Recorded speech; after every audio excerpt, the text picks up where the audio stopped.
खरं सांगतो, माझी शपथ खाऊन मला दोनच लोक इमानदारीने काम करते मनापासून आपल्या देशात, एक मिलिटरीतला जवान, दुसरी खेड्यातली बाई मनापासून काम करते. मनापासून 16 घंटे काम करते हो बाई, 16 घंटे, सकाळी 5 ते रात्री 10. काय ते का मशीन आहे का साहेब? तसेच मिलिटरीतल्या लोकांचं जेवण पाहतो मी. काय तिथे टायमिंग नाही, सुट्टी नाही, काही घेणं नाही, देणं नाही, काही नाही. ती पोरगी कितवीला आहे? ती पलीकडली, ती कडीला बसलेली ताई पोरगी, तू अंगी ती घालून उभा राहा का ताई?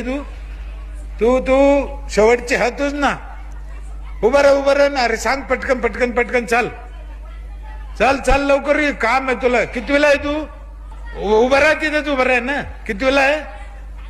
7वीला आहे का? गणित येतं ना थोडं थोडं?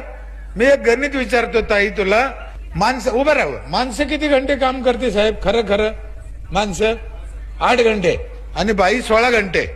ताई आम्हाला एक गणित सोडून दाखव. माणसं 8 घंटे काम करते, बाई 16 घंटे काम करते, तर पाय कोणाची दुखत असेल? बाईचे. मग हे घरी जाऊन सांगायचं बापाला.